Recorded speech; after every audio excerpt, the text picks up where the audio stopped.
Thank you very much and good evening to everybody.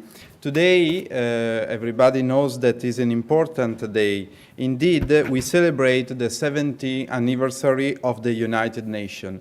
And I think that the dreams of everybody that is here is to dedicate this Congress to all children that they are in all over the world. Since the past century, the protection of children's rights has been one of the biggest challenges for nowadays society. And although one of its aims was to positively affect the juridical regulation of the individual and single states, as well as in another public issues, such efforts did not always have a satisfactory result. However, we are not being able to ignore this, and with a good intention toward other social and cultural realities that are not distant from ours, we aid a grave and alarming contradiction to the rights of the child. However, because of the egoistic attitude of us adults, this carefree and happiness stage of life is unfortunately often reshaped into a sad and dark stage of life. Everybody knows that there are many, probably too many, abandoned children everywhere around, close even with their own families. There are many abused children in a physical but also in a psychological way, not to mention through the terrible and growing forms of violence that are neglected.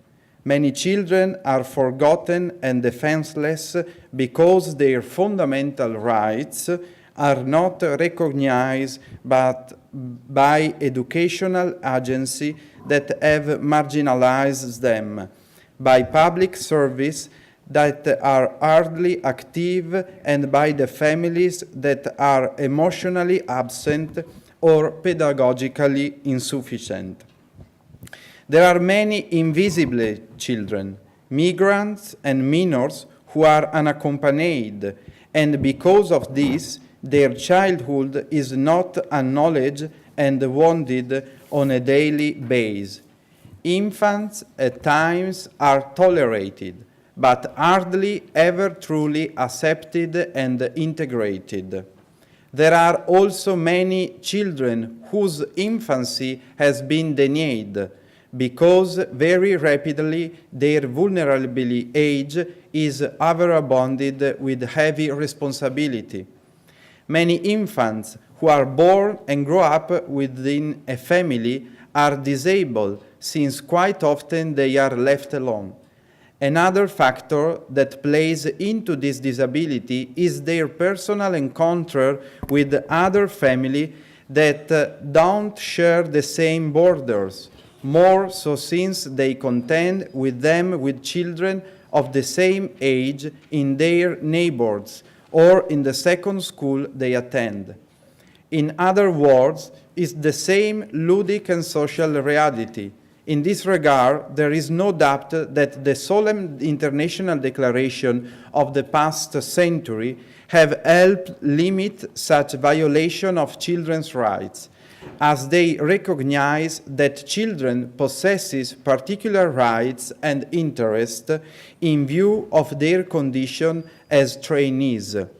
And one of these important international documents is the Convention on the Rights of the Child, that nowadays is the Treaty of Human Rights that received the highest number of ratification.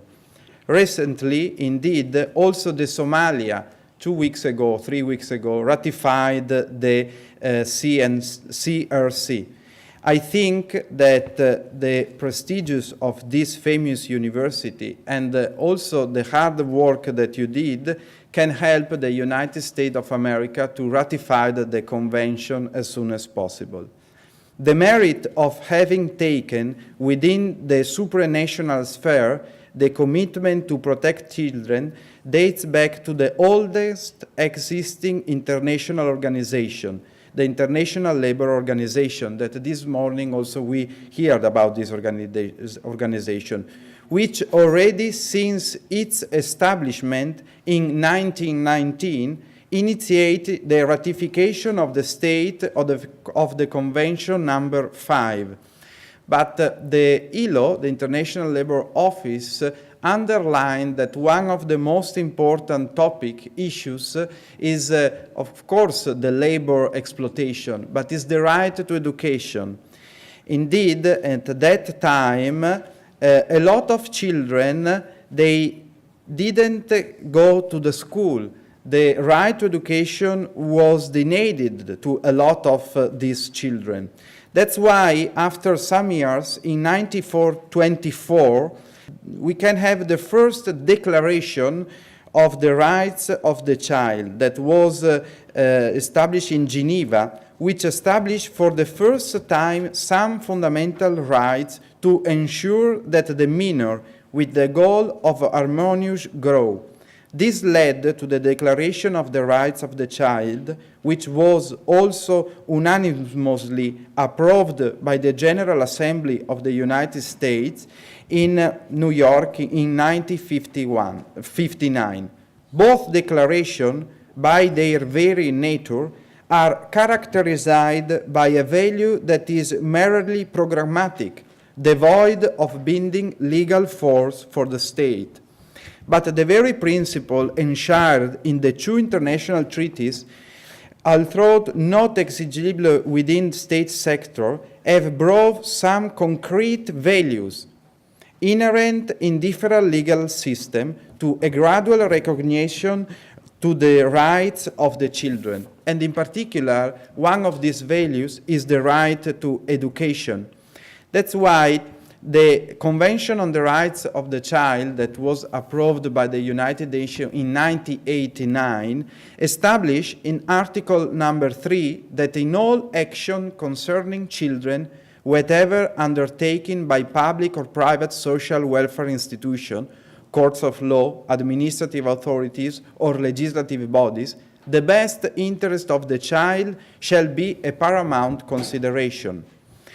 Now, the point number 4 of the Agenda for Sustainable Development stressed the right to education as an important point for the future of every society.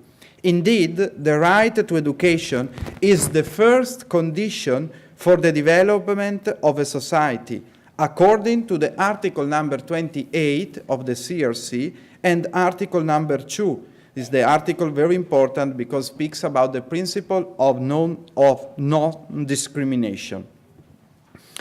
Trust, security, and availability are to be fundamental prerogatives to guarantee qualities that will help every child in the solid construction of his destiny, not only as a man, but as a responsible citizen who is able to meet the diverse and demanding challenges which he will confront with during the course of this life.